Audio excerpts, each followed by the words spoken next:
come on in and spend some time with the film hobbyist. My name is Lydia, and I love movies.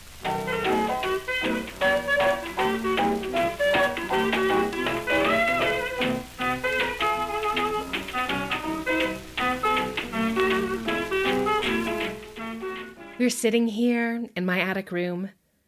Behind me is my desk, covered in stray papers, reference texts, and an ever-increasing inventory of crocheted keychains. This is where I work, revising my novel, crocheting as a craftsperson. I recognize that this is non-traditional work, making art and also not really making any money. I spent most of my day as a full-time caregiver for my kids. It's also unpaid work, but it definitely contributes economically to my household. I save us tens of thousands of dollars every year. Childcare is not cheap. But I did used to participate in the traditional workforce. I spent a couple of years in food service as the literal breadwinner for my household. My husband's assistantship in grad school covered the rent and utilities, but it was my paycheck that paid for the groceries. There was much to enjoy about the work, but the constant abuse from customers and the impact of such a stressful environment took its toll. I left shortly after my husband got a job in the corporate sphere as a software developer. And so today I'd like to talk about Mike Judge's 1999 film Office Space. It's part of a bizarre niche genre, 1999 films about white men having an existential crisis because of how stable and boring their lives are. But while Fight Club became drastically misunderstood by the demographic it was critiquing, American Beauty has the awful baggage of its star, and The Matrix's virtual reality of 1999 becomes more and more attractive, the satire of Office Space is still biting and relevant, even as much of corporate culture and the job landscape has changed. Mike Judge is a figure who has a lot of experience in the sitcom genre as the creator and writer of Beavis and Butthead, King of the Hill, and Silicon Valley, all satirical works that dip into absurdity. Office Space is not unlike this. It has a plot, but it's almost more like a collection of episodes. Sometimes plot threads and characters are dropped. Other times the story logic is nonsensical, but here's the best way I can describe it. Peter Gibbons works at Initech, a software engineering company working to update software so that it accommodates for the new millennium. Mind-numbing work, though obviously important, as this was the idea that caused the Y2K panic. Peter hates his job. Sitting in traffic to go sit in his cage of a cubicle, getting badgered by several micromanaging bosses, including the iconic Bill Lumbergh, who want him to fill out the nonsensical TPS reports instead of doing actual work, which he doesn't even enjoy. He feels so awful about his life that he's convinced to go see a hypnotherapist who hypnotizes him into imagining his worries away before promptly dying of a heart attack. In this new Zen state, Peter decides to not go to work.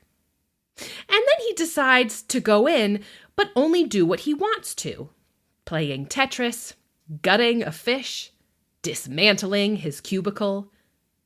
His company has hired 2 efficiency experts to cut the extraneous workforce, and they like Peter's perspective so much that they offer him a promotion. They unfortunately also lay off his office buddies Samir and Michael Bolton, not the singer. Michael long ago wrote a program that would siphon off the fractions of pennies from the company's paychecks into a bank account, and decides to use it with the other guy's help. Unfortunately, his code has a bug and steals far more money than they anticipate. Peter decides to take responsibility and leaves a confession along with the stolen money under the door of the office. Another employee, the easily ignorable, weirdly annoying Milton, whose treatment by the company gets more and more ridiculous over the course of the film, finds the money and takes it for himself, burning the building down. Now, without a job, Peter decides to change careers and work in construction instead. This film wasn't a huge hit at the box office, but it resonated very deeply with Gen Xers, the generation it portrays, trying to work their office jobs while hating them, staring at their future in the corporate sphere and realizing how very bleak it actually is. And in that light, I think it's worth looking at what has changed in the nearly 27 years since this film's release, and what has become even more relevant since. And to do that, I need to talk about generational cohorts. Now, obviously, the idea of labeling generational cohorts is a little silly and arbitrary.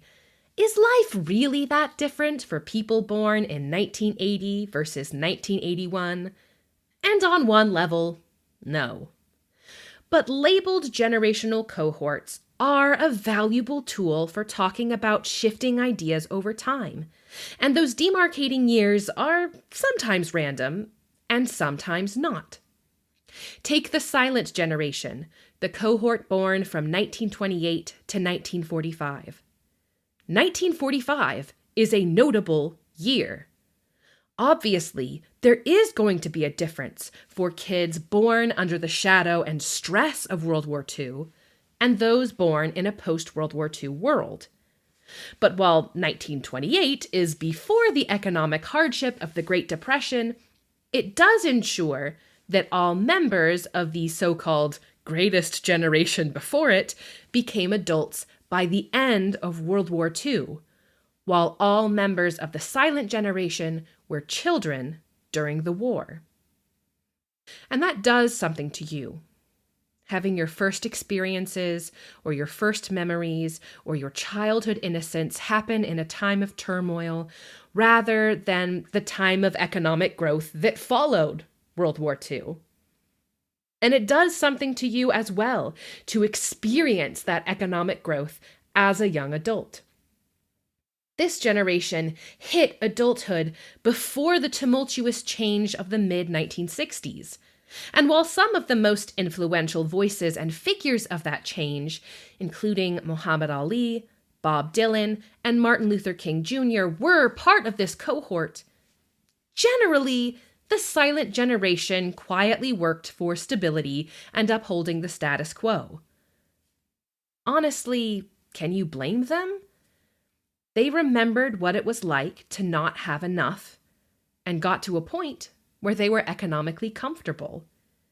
It makes sense they wouldn't really want to blow it up, which is where the name the silent generation comes from.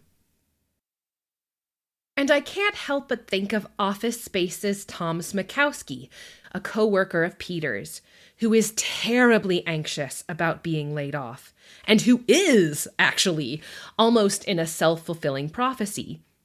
While his actor, Richard Riley, is technically an older boomer, born 1948, his character definitely feels older than that. Close enough to retirement that the idea of starting a new career is a fate worse than death. He's also adamant that it would be best to have a good business idea, particularly if it's a gimmick that will earn millions of dollars without doing any work. And his happy ending is receiving a substantial insurance payment after being T-boned by a drunk driver. He no longer has a job, and he's in a wheelchair with a halo bolted to his head, but he's financially stable, so who cares? Peter's boss, Bill Lumbergh, is a baby boomer. This cohort was born in the economic prosperity following World War II. The end date for this cohort is 1964, which I've always thought was a weird year to end this. It isn't because the boom ended. That coincided in 1960 with the introduction of the birth control pill. It might be because of the ramping up of military activity in Vietnam, but that would be a better argument for having it end in 1963, where JFK's assassination could serve as the end of an era, which it very much was. But that's my opinion. The point is that baby boomers were born in a literal baby boom, where things weren't actually that great, but everyone was trying really hard to pretend they were. Baby boomers were the ones drafted to fight in Vietnam. And when you grow up in a stable world and suddenly have to face the specter of death for a war that wasn't really accomplishing much of anything, it makes sense you would rankle against that. The older members of the cohort protested or had to struggle with the consequences of the war, which meant entering adulthood with a level of unfairness, either because you didn't think you should have to fight, or you did go and struggled with the unfairness of coming home to a disgruntled country, or you assumed your adulthood would include that terrible unfairness. And then out of that unfairness, the whole of institutions comes crumbling down in a post-Watergate world. And with no institutions, individual autonomy becomes the way forward. What can you make of yourself? What can you build? Which frankly explains the 1980s. Lumbergh dresses like a knockoff version of Michael Douglas's Gordon Gekko from the 1987 film Wall Street, with his slicked back hair, two-toned shirts, and suspenders, unnecessary as he is also wearing a belt. On one level, he's similar to a number of idiot bosses who show up in media. He's not really doing anything that unique. But his skeezy, entitled narcissism is very iconic, as he wields his power over his employees with an, yeah, or a, what's happening? And now we get to the Gen X of it all. This is the cohort born from 1965 to 1980, the last year before Reagan changed the world. Also the year the divorce rate peaked. They were the first generation born after the pill. Roe v. Wade happened in this stretch of time, as did the women's liberation movement, as did the increase of women in the traditional workforce. These kids are famous for raising themselves. One author called them the Wolfpack generation. Parents weren't around, so they processed their problems and needs in a group. This cohort is famous for its cynicism, its distrust of authority, its distrust of institutions, and objective truth. They hit adulthood in the 80s and 90s in the midst of several workplace shifts. First, a combination of global events, national turmoil, and breakthroughs in technology throughout the 1970s had moved the U.S. from being a manufacturing economy to a service-based one. Most U.S. factories closed, some as their companies folded, others merely moving overseas. Second, the rise in corporatization during the 1980s and into the 90s meant a lot more white-collar jobs. This is obviously a gross oversimplification, but the long and short of it is that far more Gen X kids were expected to move out of more physically demanding jobs into desk jobs and service jobs. There were good things here, but it was difficult. Probably Peter Gibbons never should have ended up in software development to begin with. He enjoys being outside, spending one of his days not working by going fishing, and his job at Initech is neither physically nor intellectually stimulating. But it's what he's supposed to do. Get a good job, make a good paycheck, maybe get married, build a life, and I bet that expectation of conformity was a little weird. Baby boomers generally grew up in a time of high societal conformity, so when they hit adulthood, they rebelled, throwing off traditions and norms, only to find themselves back there in the 80s. Gen Xers were raised with much less stability. Their parents weren't around as much, or didn't expect them to be. And so it must have been odd to hit adulthood and suddenly be expected to embrace conventional cultural norms. Some did, like Samir and Michael Bolton in this film, who just wanted to not make too much of a fuss, especially in the plot when the computer program goes wrong. By the way, the three of them solving their problems by only consulting each other, not looping in Thomas Mikowski, is very Wolfpack of them. Some Gen Xers resonated with this film by making choices similar to Peter. Changing careers, getting out of the predicted career path. Others stayed in, but liked to imagine that maybe someday they could be like Peter, and that swagger also pervaded their life and work. I'm a millennial, the generation born from 1981 to 1996. The name and original end date, 2000, were meant to capture our identity as the first generation to hit adulthood in the new millennium. Then 9/11 happened, completely altering the global and national landscape. An end date of 1996 means our youngest members could have memories of 9/11. That rupture in normalcy is important. For many of us, it was the first time that we learned the world was a dark and dangerous place, and what evil and suffering looked like. Our first members entered adulthood in 1999, and are also probably part of the reason for Office Space's cult classic status.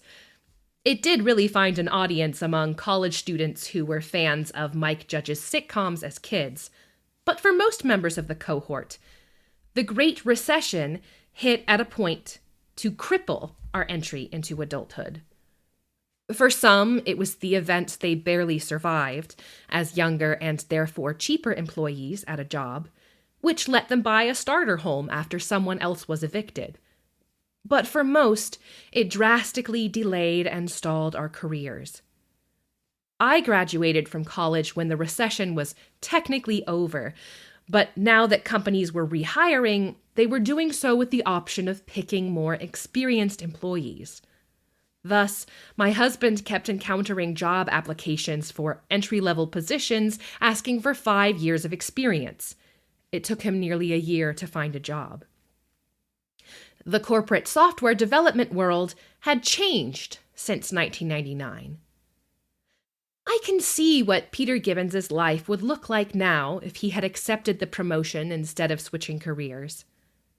First, his casual dress during his days of coming to work and not working is now the software development standard. If Bill Lumbergh was cosplaying Gordon Gekko, a lot of Gen X bosses are cosplaying Peter Gibbons, coming to work in Hawaiian shirts and t-shirts. Next, he would have removed all the cubicles, letting everybody get to watch the wind blow in the trees outside, inventing the open floor plan office. After that, he would get rid of TPS reports.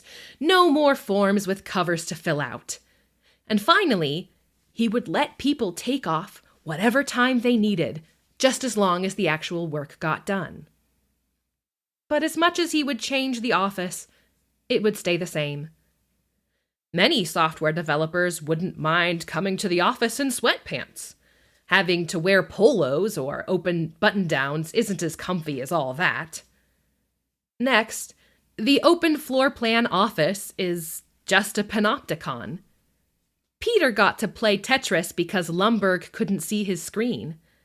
In an open floor plan, your boss can walk around and see if you're being productive or slacking off at work. And that really just allows them to micromanage you more. Software engineers don't have to fill out silly reports anymore. They just have to attend meetings and respond to all their emails and work messages. And boy, does that make actual work difficult. My husband has been through several seasons where the work on his plate couldn't get done because of the sheer amount of meetings to attend and messages to write. And of course, the emails never stop. Your boss might not make you come in on a Saturday, but he will send you emails after work expecting you to respond before work the next day. Finally, unlimited PTO is a great idea that is completely impractical. If there is no guarded amount of PTO, any amount you can take off will be held against you as slacking off. And all of this put millennials in the same haggard place as Peter Gibbons and his friends. Instead of day drinking at TGIF, my cohort builds side hustles. I'm not the only millennial dabbling in the arts, even though it isn't my actual full-time job. In that way, we're a weird reverse of Thomas Mikowski, choosing to pursue our gimmick now rather than waiting until we retire. Of course, we're not the youngest members of the office anymore. That would be Gen Z. This is the cohort born between 1997 and 2012. Personally, I think that date should be shifted to 2015, so the demarcation between Gen Z and Gen Alpha would be the memory of the COVID shutdown, but I'm just a film hobbyist, not a sociologist. Gen Z is known for being internet fluent, always having access to the information pipeline, never knowing life without it. And that global connectivity has influenced how Gen Z builds community and understands the world, for better and worse. This generation is entering adulthood in a very difficult time, speedrunning all the crises of the 20th century in a decade. And while that chaos hit millennials just as we were getting to our feet, it's the chaos that defines Gen Z's normal.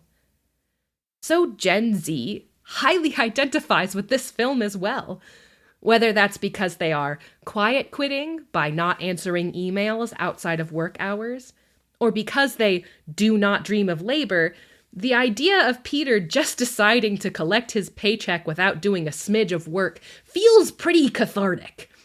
And it's their Peter Gibbons cosplaying bosses who complain about the young people not wanting to do any work. I suppose that's the universality of a film like Office Space. Generational cohorts are real in that the impact of a specific time does influence perspective and worldview and cultural normalcy.